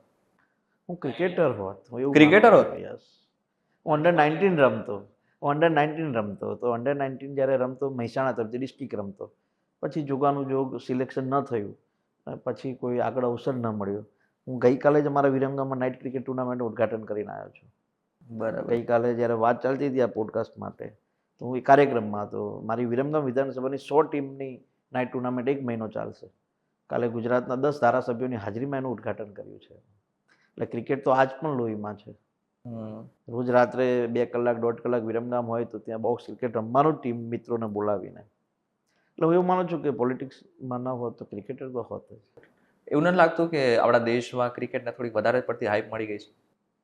જુનૂન બની ગયું છે. લોકોનો એક શ્વાસ ક્રિકેટ છે એ પ્રકારનું સેટ. ઇવન હું તમને મારો પોતાનો દાખલો આપું. અત્યારની વાત છોડો ને, હું 2011માં જ્યારે વર્લ્ડ કપ જીત્યા અને એ વર્લ્ડ કપની જીતની ખુશીમાં મેં મારી સોસાયટીની અંદર પાણીપુરીનો નાસ્તો રાખલો જાતે. અચ્છા. અને લાસ્ટ જ્યારે 2020 વર્લ્ડ કપ જીત્યા ત્યારે હાર્દિકની લાસ્ટ ઓવર, હાર્દિક પંડ્યાની, અને મેચમાં તો જે થવું એ થાય. હું પોતે ચિંતિત હતો, હાર્ટના ધબકારા વધી જાય. એટલે ક્રિકેટ એક જુનૂન બની ગયું છે. પણ બીજી રમતોને પણ એટલું પ્રોત્સાહન આપવું જોઈએ. માન લો કે મેન્સ ક્રિકેટને આટલું પ્રોત્સાહન મળ્યું તો વુમન્સ ક્રિકેટને પણ મળે છે. હમણાં એના માટે વુમન પ્રીમિયર લીગ પણ થઈ. પણ બાકી કબડ્ડી, હોકી, અન્ય ઘણી બધી ગેમ છે, એને પણ એટલું પ્રોત્સાહન હવે ધીરે ધીરે મળી રહ્યું છે. મારે આપના માધ્યમથી ગુજરાતના યંગ છોકરાઓને કહેવું જોઈએ કે પહેલાં માત્ર એથ્લેટ કે બીજી ગેમોમાં બીજા રાજ્યો ટોપ ઉપર આવતા, પણ નેશનલ ગેમ્સ આપણા ગુજરાતમાં જે રીતે સફળ થઈ ને પછી ગુજરાતના પણ ઘણા યંગ બોયઝ કે ગર્લ્સ ખૂબ સારી રીતે આપણા ગુજરાતનું નામ રોશન કરી રહ્યા છે. અને હવે પહેલાં એવું કહેવાતું કે રમતગમતમાં શું છે, તમે નેશનલ રમો તો બેંકમાં નોકરી મળે, રેલવેમાં મળતી. એગ્રી. પણ ગુજરાતે થોડું ચેન્જિંગ કર્યું છે કે ગુજરાતનો કોઈ પણ વ્યક્તિ નેશનલ ગેમ્સમાં કે ઓલિમ્પિકમાં ગોલ્ડ મેડલ કે સિલ્વર કે એ લઈને આવે તો આપણે ગુજરાત સરકાર પણ હવે નોકરી આપે છે. બરાબર. પણ એવું નથી લાગતું કે ક્રિકેટની જગ્યાએ હજુ પણ વધારે ધ્યાન આપીએ તો ઓલિમ્પિક્સમાં વધારે મેડલ આવી જ શકે છે? બિલકુલ. અને હું એવું માનું છું 2036 ઓલિમ્પિક્સ જ્યારે આપણા ગુજરાતમાં થાય, ઇન્ડિયાના ગુજરાતમાં, એ પહેલાં અનેક યુવાનો આપણે ગુજરાતની અંદર સ્પોર્ટ્સ કોમ્પ્લેક્સની અંદર તૈયાર થઈ રહ્યા છે. સ્પોર્ટ્સ ઓથોરિટી ઓફ ગુજરાતમાં તૈયાર થઈ રહ્યા છે. અને હું એવું બહુ સ્પષ્ટ રીતે માનું છું કે આવતા 10 વર્ષમાં મોદી સાહેબના નેતૃત્વની અંદર બીજા રાજ્યોને પણ પછડાટ આપીને ગુજરાત મેડલ્સમાં પહેલો નંબર આવશે. અને સમગ્ર દુનિયાની અંદર જ્યારે પણ ઓલિમ્પિક થશે વગેરે વગેરે, તો એમાં સૌથી વધુ મેડલ ઇન્ડિયા લાવે એ પ્રકારની વ્યવસ્થા અત્યારે સમગ્ર દેશમાં થઈ રહી છે. સારા કોમ્પ્લેક્સો બની રહ્યા છે. આપણા ગુજરાતમાં પણ સારા સ્પોર્ટ્સ કોમ્પ્લેક્સો, સારા કોચ, સારા ઇનામી રાશિ આપવાના આયોજનો ખૂબ સારા ચાલી રહ્યા છે. અને આ વખતે બજેટમાં પણ સ્પોર્ટ્સ ઉપર સરકારે વિશેષ ધ્યાન દોર્યું છે. ગુજરાત કોંગ્રેસ ઉપર તમારું શું કહેવું છે? કોના માટે? આખી કોંગ્રેસ માટે? આખી કોંગ્રેસ માટે કહી દો. રાહુલ ગાંધી પોતે કહે છે ને કે અમારા ઘોડા 2 પ્રકારના છે, એક રેસના અને એક વરઘોડાના. એટલે દેખો, ગુજરાત કોંગ્રેસ માટે કોઈ પણ પ્રકારનું નિવેદન હવે આપવું એ યોગ્ય નથી. 1-2 નિવેદનો કોંગ્રેસના નેતાઓના હું આપું, એમાંથી ગુજરાત કોંગ્રેસનો તાર નીકળી જશે, સાર નીકળી જશે. ગુજરાત કોંગ્રેસના એક પૂર્વ પ્રમુખ છે ભરતસિંહ સોલંકી, એને એક નિવેદન આપેલું કે રામ મંદિર માટે એકઠી એટલે ભેગી કરેલી ઈંટો ઉપર કૂતરાઓ પેશાબ કરે છે. આવું એમણે એક સ્ટેટમેન્ટ આપેલું જ્યારે મેં કોંગ્રેસ છોડીને એના લગભગ 6 મહિનાની અંદર. તમે બીજા એક નેતાની વાત કરું, એમણે એવું કીધું કે આ દેશ ઉપર હિન્દુઓ કરતાં મુસ્લિમોની આ દેશની સંપત્તિ ઉપર વધુ અધિકાર છે. આ પ્રકારના નિવેદનો સ્ટાલિન તમે જુઓ, સ્ટાલિનનો દીકરો કે ભાઈ આ દેશની અંદર હિન્દુઓ કીડી મકોડા જેવા છે, ઉદ્ધય જેવા છે. એટલે કોંગ્રેસની કોઈ વિચારધારા નથી, હું સ્પષ્ટ રૂપે માનું છું. અને એવું નથી કે કોંગ્રેસના બધા નેતાઓ, કોંગ્રેસ પાર્ટીની વિચારધારા જ આ પ્રકારની થઈ ગઈ છે. અને આનું શ્રેષ્ઠ ઉદાહરણ એ છે, આવડો મોટો કુંભ થયો, 60 કરોડ લોકો જઈને ત્યાં કુંભમાં સ્નાન કરે છે, એક પણ કોંગ્રેસનો નેતા નથી ગયા. અયોધ્યાના મંદિરની પ્રાણ પ્રતિષ્ઠામાં એક પણ કોંગ્રેસનો નેતા નથી ગયા. તો કઈ કોંગ્રેસ માટે આપણે આપણી વાત કરશું? ઘણા લોકો એવું કહેતા કે વિચારધારા છે કોંગ્રેસ. કેવી વિચારધારા? જે લોકોને કુંભમાં સ્નાન કરવાનો સમય નથી, એની કઈ વિચારધારા હોઈ શકે? અયોધ્યામાં વર્ષો પછી રામ ભગવાનનું મંદિર બન્યું. આપણા ગામમાં વર્ષો પછી કોઈ પણ મંદિરની પ્રતિષ્ઠા થતી હોય તો બહેનોને તેડાવતા હોય છે, ફૈબાને તેડાવતા હોય છે. તો આવડા એટલા વર્ષો પછી રામ મંદિરનું પ્રતિષ્ઠા થયું હોય તો કોંગ્રેસના એક વ્યક્તિને જઈને ત્યાં માથું નમાવાનો અવસર નહીં મળતો. પણ કોંગ્રેસ તો એમ કહી રહ્યું છે ને કે રામ મંદિર જે છે એ આખો રાજનીતિ ગેમ છે ભાજપની. એ રાજનીતિક ગેમ હોય તો અલગ રાખો, પણ શ્રદ્ધા તો તમારી હોવી જોઈએ ને. તમને કોંગ્રેસના લોકોને લઘુમતીઓ માટે રાજનીતિ કરવાનો અવસર મળે છે તો દેશના 125 કરોડ હિન્દુઓ માટે શું ભાજપ રાજનીતિ ના કરે? કરે ને, કેમ ના કરે? બરાબર. કેમ કે હિન્દુઓ પાસે ભાજપ સિવાય કોઈ પાર્ટી જ નથી કે જે હિન્દુઓ માટે લડી શકે. લઘુમતીઓ માટે તો અનેક પાર્ટીઓ છે. લાલુ યાદવ એમના માટે લડે છે, રાહુલ ગાંધી એમના માટે લડે છે, સ્ટાલિન એમના માટે લડે છે, મમતા એના માટે લડે છે. હિન્દુઓ માટે તો માત્ર નરેન્દ્ર મોદી લડે છે. બરાબર. અચ્છા, રાજનીતિની હજી વાત કરી જાય તો કોંગ્રેસમાં કોઈ એવા નેતા છે, ગુજરાતની વાત કરી રહ્યો છે, કે એમ લાગે છે કે બરોબર કામ કર્યું છે, બધું બરાબર બોલે છે અને કામે એવું કરે છે? ઘણા એકાદા નામ અમારી પાર્ટીને આપો કે સામેની પાર્ટીને આપો? કોંગ્રેસની વાત કરી રહ્યો છું. ઘણા લોકો એવા છે કે જે પોતાની રીતે પ્રયાસ કરે છે. કોંગ્રેસની અંદર Okay. 2-4 લોકો છે જેની અંદર કિરીટ પટેલ પાટણ છે. એ વારંવાર એક્ટિવ હોય છે. Yes, right. એ ચાહે યુનિવર્સિટીનો મુદ્દો હોય, ચાહે પોતાના વિસ્તારનો મુદ્દો હોય, જે સત્ય છે એ તો કહેવું જોઈએ. અને એ એક્ટિવ છે, એમાં જરાય ના નથી. એક્ટિવ છે એટલે ત્યાંના સ્થાનિક લોકો એને પસંદ પણ કરતા હશે. બીજો કોઈ નેતા? બીજું અત્યારે કોઈ એવું દેખાતું નથી. જિગ્નેશભાઈ? જિગ્નેશ દેખો, નેતા તરીકે ઠીક છે, પણ એકદમ કમ્યુનિસ્ટ વિચારધારા. લોકો તો બહાર એમ પણ કહી રહ્યા છે કે અગર કોંગ્રેસની આગળ સત્તા આવે છે ગુજરાતમાં તો જિગ્નેશ મેવાણી સીએમ હશે. સારું કે બેસ્ટ ઓફ લક. તો ચલો, એ માને થેન્ક યુ. હજુ અમારા 25-30 વર્ષ તો ચિંતા જ નથી હવે. બરાબર છે. અચ્છા, તમારું પોતાની પર્સનલ લાઈફની વાત કરું તો કેવી છે પર્સનલ લાઈફ, રાજનીતિની અલગ થઈ? હું ખૂબ ખાવાનો શોખીન છું. બરાબર. ખાવાનો શોખીન એ પ્રકારનો કે અમદાવાદની તમે અનેક જગ્યાના નામ કયો એટલે હું કહું કે અહીંયા સારી વસ્તુ અમદાવાદમાં મળે. એટલે જનરલ બધી જગ્યાએ, રાજકોટ જવું તો એ પ્રકારનું ફૂડ ખાઈએ અમે, સુરત જઈએ તો ત્યાંની ટ્રેડિશનલ વસ્તુ ખાઈએ. ઇવન ગુજરાત બહાર જ્યારે જવું તો માન લો કે બનારસ જઈએ તો ત્યાં બાટી ચોખા ખાઈએ અમે લોકો. માન લો કે તમે દિલ્હી જઈએ તો ત્યાં છોલે ભટુરે ખાઈએ, અમૃતસર જઈએ અથવા ચંદીગઢ જઈએ તો ત્યાં છોલે કુલચે. તો ખાવાનો શોખીન છું બધી જ રીતે. સ્પોર્ટ્સનો શોખ છે, ક્રિકેટ રમવાની. સાંજે માન લો કે ક્રિકેટના ખેલાડીઓ નથી, 2 જ જણા છીએ તો બેડમિન્ટન રમીએ. બરાબર. અને ટ્રાવેલિંગ કરવાનો ખૂબ શોખ છે. એટલે તમે મને ફ્રી નહીં જુઓ ક્યારેય. હું સતત મારા, તમે સોશિયલ મીડિયાના પ્લેટફોર્મ જુઓ તો મારો સતત પ્રવાસ હશે. લોકોની વચ્ચે જવું મને ખૂબ ગમતું હોય છે. સોશિયલ મીડિયા તમે જ વાપરો છો કે પછી? જાતે ખુદ વાપરું છું અને મજા આવે છે. અચ્છા, મેસેજ જે આવતા હશે, કોમેન્ટ સિવાયના જે ખૂબ આવે. એકાદા 2 કિસ્સા વગર કોઈ યાદ હોય કે આને મને આવું કહી દીધું? ના, ખૂબ લખે. તમે કોમેન્ટો હું નથી વાંચતો બેસિકલી, પણ અમારા જે શુભચિંતક હોય ઘણી વાર સ્ક્રીનશોટ મોકલે કે જો ફલાણા વ્યક્તિ ફલાણું લખ્યું. બરાબર. માન લો કે મેં એવું કીધેલું એકવાર કે હું ભાજપમાં નરેન્દ્ર મોદીનો એક સૈનિક બનીને જેમ પ્રકારે રામ સેતુની ખિસકોલી હતી એ પ્રકાર કામ, તો લોકો મને કોમેન્ટમાં ખિસકોલી લખતા ઘણી વાર. પણ એમાં શું ચિંતા છે? દુનિયાને લખવું હોય લખે. આપણું માઇન્ડ ક્લિયર હોવું જોઈએ, આપણું માઇન્ડ સ્ટ્રોંગ હોવું જોઈએ. કારણ કે આ દુનિયા એવી છે, કેટલા બધા હેમરિંગ તમને કરે છે, ગાળા કરીએ છીએ. એટલે મેસેજ ઘણા આવતા હોય છે. પણ હું એવું માનું છું કે છેલ્લા 2.5 વર્ષથી જે રીતે મારી કામ કરવાની પ્રક્રિયા છે એનાથી લોકો ખૂબ પ્રભાવિત થયા છે અને એના કારણે હવે નેગેટિવિટી કરનારા લોકો ખૂબ ઓછા થઈ ગયા છે. હવે સોશિયલ મીડિયા સંભાળીને વાપરવું પડે છે. સોશિયલ મીડિયાને ઇવન તમે 5 લોકો બેઠા હોય તો પણ તમારે સંભાળીને બેસવું પડે છે. કેમ કે તમારા નજીકના શત્રુઓની સંખ્યા ખૂબ વધી ગઈ છે. આપણે જે રાજ્યમાંથી આવીએ છીએ ને એ રાજ્યમાં નાની નાની વસ્તુઓને લોકો બહુ ગંદી રીતે જોતા હોય છે. શું આપણે ત્યાં ગામડાઓમાં રાત્રે રામદલ હોય તો આખી રાત લોકો જાગતા હોય છે, તો ઘરની અંદર બેસીને પત્તા નથી રમતા, લોકો રમે છે. પણ લોકોને એવું લાગે લો તો પત્તા રમે છે.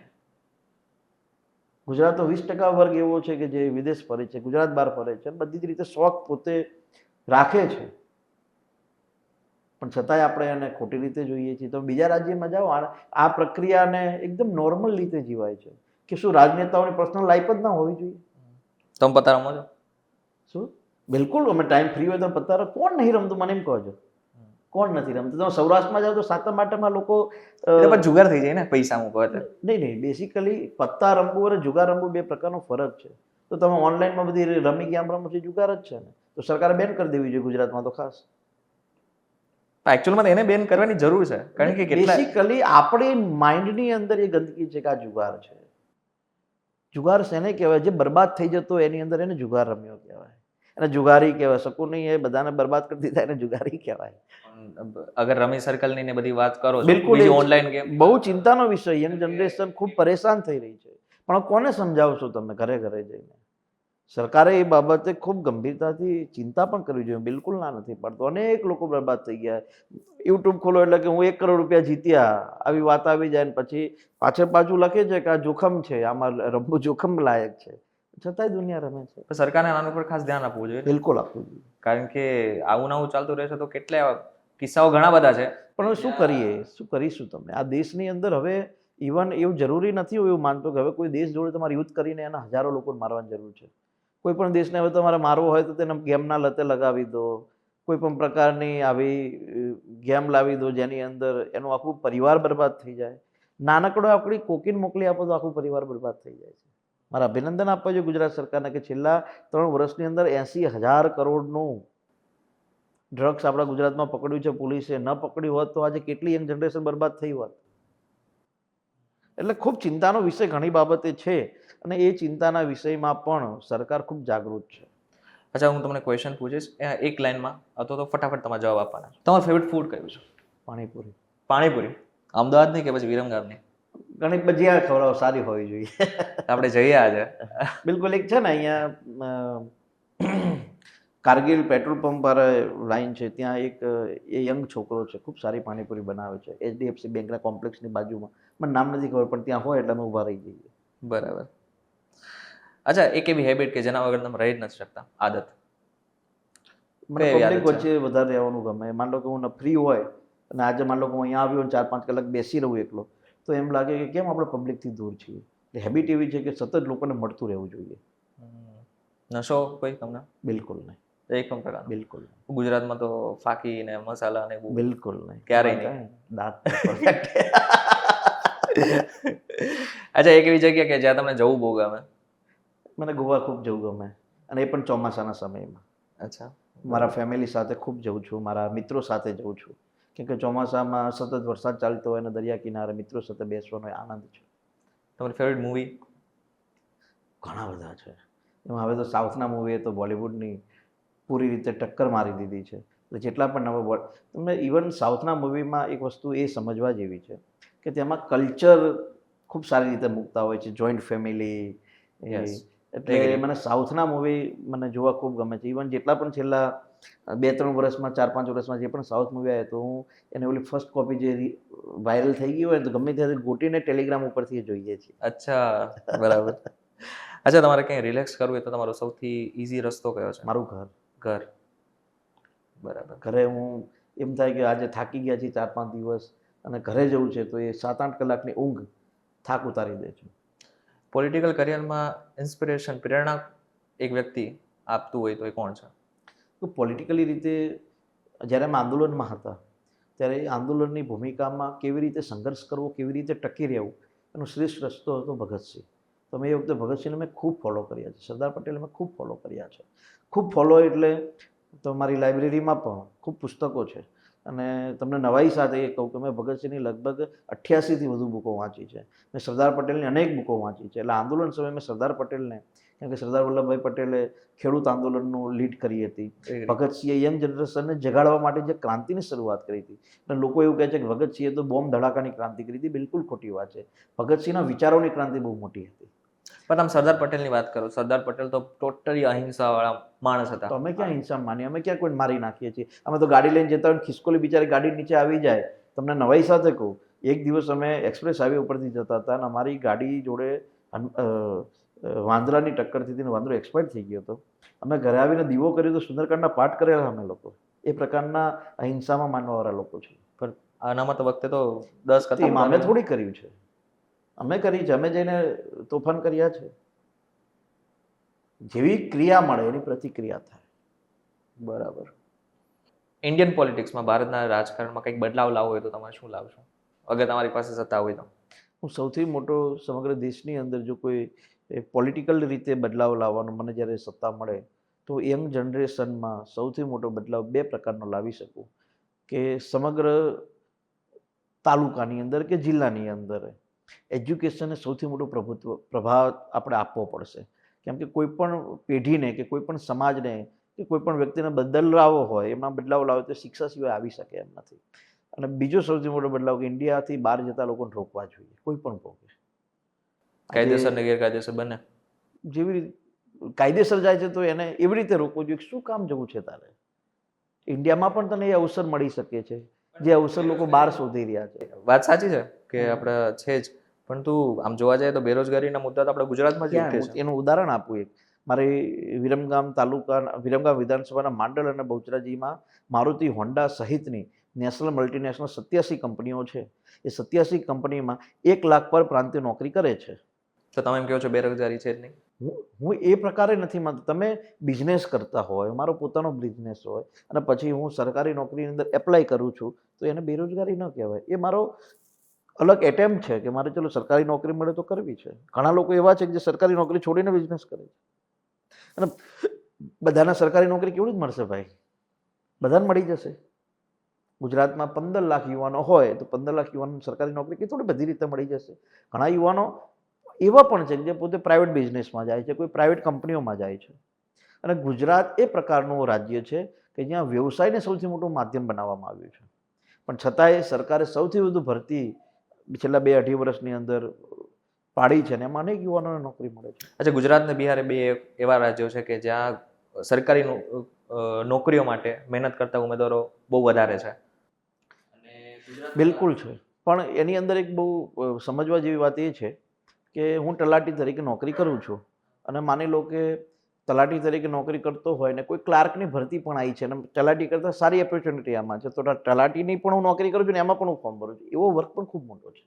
બરાબર. પણ સરકારી નોકરી લોકોને શું કામ કરવી છે? કારણ શું છે? સ્ટેટસ. કેવું સ્ટેટસ? તમને નવાઈ લાગશે, મારા આંદોલનમાં હું બોલતો હતો કે તમારે જો નોકરી નથી, ગામડામાં છોકરી નથી આપતા, તમારા અત્યારે પણ છે. 2 ફોટોગ્રાફરને પૂછજો.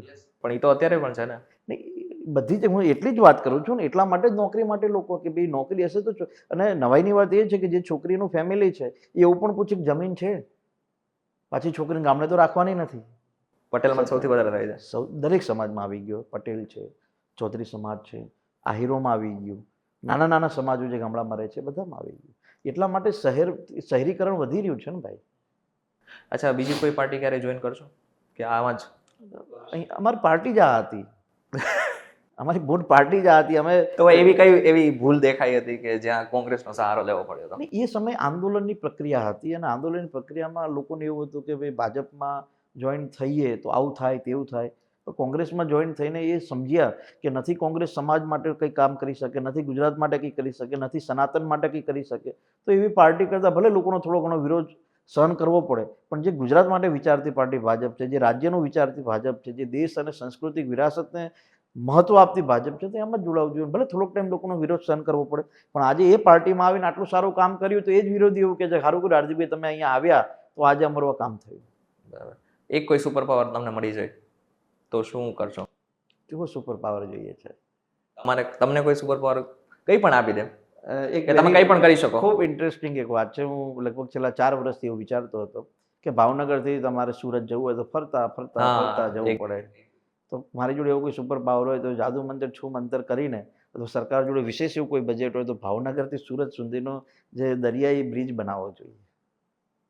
પણ એક પ્રોજેક્ટ કદાચ ચાલે બી છે, વિચાર ચાલે છે, વિચાર ચાલે છે, અમલીકરણ જલ્દી થાય તો ખૂબ મજા આવે. પણ એ લગભગ બહુ જ કરોડો વધારે તો શું વાંધો છે, સુપર પાવર તો જ કહેવાય ને. બરાબર છે. અચ્છા, તમારી લાઈફ એક મૂવી હોત તો તમે કયો રોલ પ્લે કરતા હોત? સાઉથનું એક યાત્રા કરીને મૂવી છે. ઓકે. એ જગન રેડ્ડીના પિતા ઉપર બનેલું છે. ઓકે. તો મારી જર્ની હું એવું માનું છું કે મારી ઉપર કોઈ મૂવી બને તો મારા સંઘર્ષ મારે જાતે એ રોલ કરવો જોઈએ કે મેં કેટલું સંઘર્ષ કર્યું છે. દુનિયાને નથી ખબર, જેને ખબર છે એને ખ્યાલ છે, પણ અમે કેટલું ભોગવ્યું છે, અમે કેટલું હેરાન થયા છીએ, અમે કેટલું પરેશાની અમારા પરિવારો ઉપર, અમારે પોલીસ સ્ટેશન, કોર્ટ, અમે જે ભોગવ્યું છે ખૂબ. તમને નવાઈ સાથે કહું, એક કિસ્સો કહું. શ્યોર. 11 વાગે કોર્ટ ખુલી જાય, હા, 11 વાગે અમે કોર્ટમાં હાજર થઈ જઈએ. બરાબર. 33 લોકો હતા એક કેસની અંદર. 2:30 વાગી જાય, રિસેસ પડી છે. 4 વાગે, 4:30, 5 વાગે અમને છૂટા કરે. કંઈ જ નહીં, ખાલી હાજરી જ પુરાવાની. આવડી જ હેરાન થયેલા છે. મારા ઘરની વાસ્તુ હતી, આગલા દિવસે ધરપકડ થઈ ગઈ. મારા સગા મામાના દીકરાના મેરેજમાં નથી જઈ શક્યો, મારી સગી માસીની દીકરીના મેરેજમાં નથી જઈ શક્યો, મારા સગા ફુવાના દીકરાના મેરેજમાં નથી જઈ શક્યો, કેમ કે એક વખતે મહેસાણા જિલ્લામાં બેન હતું. અમે કેટલું ભોગવ્યું છે દુનિયાને નથી ખબર. બસ આ લોકો આવડી રીતે પ્રગતિ કરી ગયા, હવે એ જ લોકોને ખ્યાલ છે. અચ્છા, સંઘર્ષની વાત કરીએ તો પોલિટિકલ કરિયરમાં સૌથી વધારે સંઘર્ષ ક્યાં પડ્યો છે? આંદોલન સમય સૌથી વધારે આંદોલન સૌથી મોટો એમએલએ સંઘર્ષ. બન્યા પછી કોઈ સંઘર્ષ નથી. આંદોલનમાં સંઘર્ષ થયા, પણ અમે એનાથી હાર થોડી માન્યા હતા. જેટલો સંઘર્ષ વધુ એટલા અમે તાકાતથી બહાર આવ્યા છીએ. ઇન્ટરેસ્ટિંગ સવાલ છે જરાક. તમારા આવતા 5 વર્ષનો ગોલ શું છે? બહુ સ્પષ્ટ રીતે મારા આવતા 2.5 વર્ષનો ગોલ, 5 વર્ષની પછી ચિંતા કરીએ. આવતા 2.5 વર્ષનો ગોલ એ છે કે મારે મારા વિરમગામમાં મેં જે વચન નક્કી કર્યા હતા 2022ની ચૂંટણીમાં, એ સંપૂર્ણ રીતે પૂર્ણ કરવા છે. 3 વચન બાકી રહ્યા છે હજુ પણ. કયા બે તો થઈ જશે. એક તો આમ તો વિરમગામને જિલ્લો બનાવવાનું એક વચન અમે આપેલું છે વિરમગામના લોકોને. મને ભરોસો છે કે મને મુખ્યમંત્રી શ્રી આવતી ચૂંટણી પહેલાં જે રીતે થરાદને જિલ્લો ડિક્લેર કર્યો છે, તો મારા વિરમગામને જિલ્લો ડિક્લેર કરી દે. અચ્છા, નામ બોલું છું એના વિશે ખાલી એક લાઈનમાં તમારે જવાબ આપવાનો છે, અથવા તો એક શબ્દમાં. નરેન્દ્ર મોદી. ખૂબ એક્ટિવ અને થાક્યા વગર દોડતો એક માણસ જેને માત્ર દેશની ચિંતા છે. હાર્દિક પટેલ. સંઘર્ષનો પર્યાય. Donald Trump. અરે બાપ રે બાપ. ડોનાલ્ડ ટ્રમ્પ એ ગુજરાતના શંકરસિંહ વાઘેલા છે. જે થાકતા જ નથી. આટલી ઉંમરે પણ એ સંઘર્ષ કરીને એ દેશના પ્રેસિડેન્ટ બન્યા, બહુ મોટી વાત છે. બરાબર. શંકરસિંહ વાઘેલા શું કહે છો? શંકરસિંહ વાઘેલામાં આજની યંગ જનરેશન એ શીખવું જોઈએ કે ઉંમર ભલે ગમે એટલી થઈ જાય, પણ સપના મોટા જ જોવાના. ઓકે. રાહુલ ગાંધી. એ રાહુલ ગાંધી 57 વર્ષે પણ યંગ નેતા છે.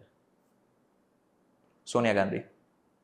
મારે કોઈ પરિચય નથી, પણ જ્યારે પણ હશે ત્યારે ખૂબ સારી રીતે હશે છે. બરાબર.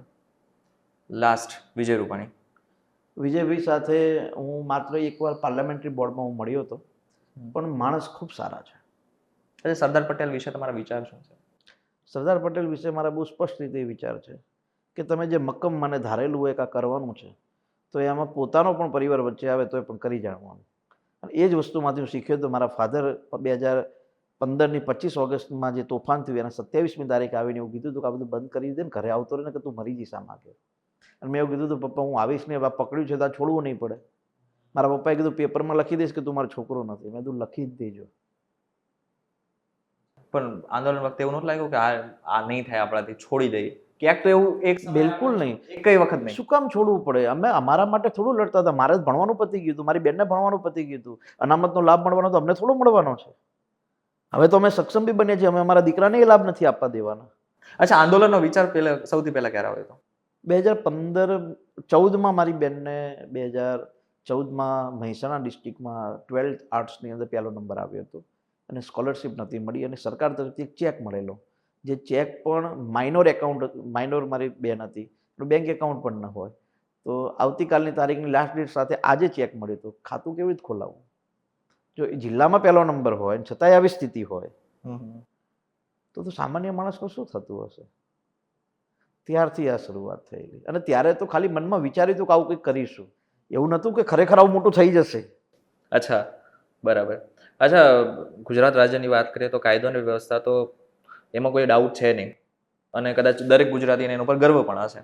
પરંતુ હમણાં જેટલી પણ ઘટનાઓ બને છે, બળાત્કારની ઘટના હોય, રેગિંગની ઘટના હોય, આ બધી ઘટનાઓ હમણાં થોડીક વધારે જ વધી ગઈ છે. રેગિંગની ઘટના પાટણમાં જે લાસ્ટ થઈ, અને એમાં અમારા ધાંગધ્રાનો એક છોકરો અમારા જ સમાજનો હતો, એ ત્યાં એની ડેથ થઈ. એ ખૂબ ચિંતાજનક તો હતું. ખબર નહીં ગુજરાતમાં આ રેગિંગ આજથી 10 વર્ષ પહેલાં થતું, તમે બધા ભણેલા છે યુનિવર્સિટીમાં, 15 વર્ષ પહેલાં તો આવી સ્થિતિ હતી. વચમાં 10 વર્ષ નહોતું, એકદમ ખતમ થઈ ગયું હતું. પણ પાછું આ શરૂ થયું છે, એટલે હું માનું છું કે ચિંતાનો વિષય છે.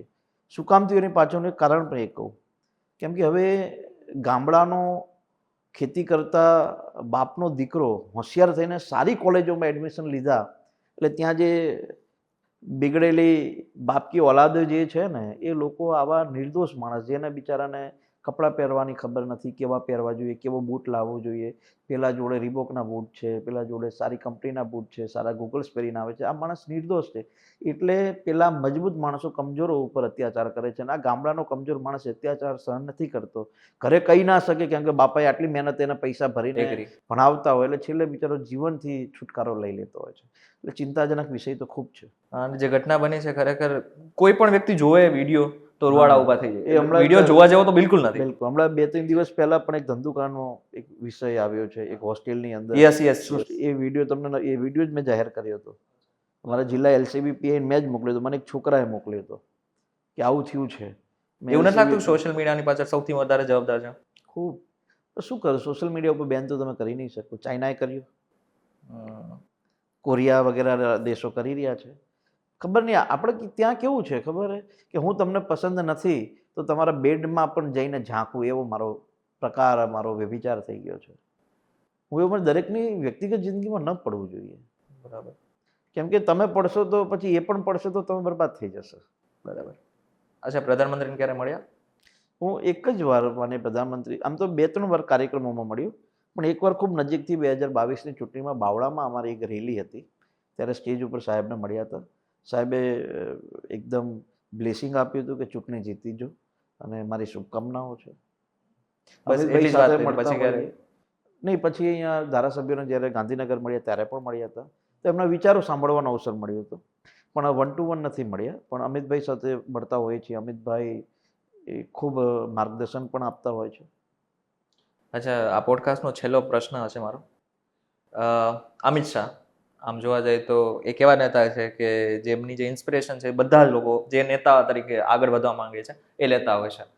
પરંતુ અમિત શાહનો પોતાનો જે રૂઆબ છે, એના વિશે તમે શું કહેવા માંગો? લોકોએ એમના ચહેરાને એવી રીતે દર્શાવ્યો છે કે ખૂબ જ આક્રમક વ્યક્તિ છે. પત્રકારોને તો પણ જોયેલું જ હશે. અમિતભાઈ ખૂબ નિખાલસ માણસ છે, કેમ કે અમે એમને વારંવાર મળતા હોઈએ છીએ. જ્યારે બેસે ત્યારે ખૂબ એમની કોલેજની જર્ની વિશે ઘણીવાર વાત કરતા હોય છે. એમણે કોલેજના સમયમાં કેવી રીતે સંઘર્ષ કર્યો. અમિતભાઈએ પણ ખૂબ સંઘર્ષ કર્યો. જ્યારે ગુજરાતમાં આતંકવાદીઓના એન્કાઉન્ટરો થયા ત્યારે કોંગ્રેસે ખોટી રીતે એમની ઉપર આરોપો નાખે, એ પણ જેલમાં ગયા, એ પણ ગુજરાતની બહાર એમને જવું પડ્યું. પણ અમિતભાઈ શાહ પાસેથી શીખવા જેવું જો સૌથી કંઈક સારી વસ્તુ હોય તો એડમિનિસ્ટ્રી ઉપર એમનો કંટ્રોલ, અધિકારીઓ પાસેથી કામ લેવાની એમની કળા, ચૂંટણીમાં બેલેન્સિંગ કરીને ચૂંટણીમાં પ્રચારની પ્રક્રિયાને કેવી રીતે લાગુ કરવી, એ ખૂબ હોશિયાર છે. અને જ્યારે હું ચૂંટણી 2022ની વિધાનસભાની લડતો તો સાહેબ 2-4 વાર ફોન કરતા, હાર્દિક કેવું ચાલે છે ચૂંટણીમાં, કંઈ કામકાજ હોય તો ધ્યાન દોરજે, કે કરવા જેવું હોય તો ધ્યાન દોરજે. અને સાહેબ ખૂબ હૃદયના ભાવથી જ્યારે પણ મળે ત્યારે એટલું કે હાર્દિક કામ એટલું કરવાનું કે આપણે કોઈની ફરિયાદ લઈને નહીં આવવાનું. બરાબર. ઇન શોર્ટ, નિખાલસ માણસ. હા, કે આપણે કોઈની ફરિયાદ લઈને નહીં આવવાનું કે સાહેબ આવું કરે છે ને આવું કરે છે. એટલા મજબૂત બની જવાનું કે લોકો તમારી ફરિયાદ લઈને આવે. બરાબર છે હાર્દિકભાઈ, તમે અમારી સાથે જે પણ સમય ગાળ્યો છે ખરેખર બહુ જ યાદગાર રહેશે. તમારો અનુભવ અમારા સાથે કેવો રહ્યો, એક વાર જરાક કેમેરામેન? ખૂબ સરસ અનુભવ છે, એટલા માટે કેમ કે રાજકારણની સાથે સાથે પર્સનલ લાઈફની પણ ચર્ચા થઈ અને જે ન ક્યારે બોલ્યા હોય ન ક્યારે કોઈ જાણી હોય એની પણ ચર્ચા આજના પોડકાસ્ટમાં થઈ છે. એટલે દર્શકોને પણ ખૂબ મજા આવશે અને જોડાયેલા રહેજો, આવું નવું નવું જાણવા મળશે. તમને આ વિડીયો કેવો લાગે અમને જરા કોમેન્ટ કરીને ચોક્કસથી કહેજો. વિડીયો થકી જો તમને કોઈ ઇન્ફોર્મેશન મળી મજા આવી હોય તો વિડીયોને લાઈક અને શેર જરૂરથી કરજો. તો આવા જ ઇન્ફોર્મેટિવ અને મજાના વિડીયોઝ જોવા માટે વીટીવી ડિજિટલ સાથે જોડાયેલા રહેજો.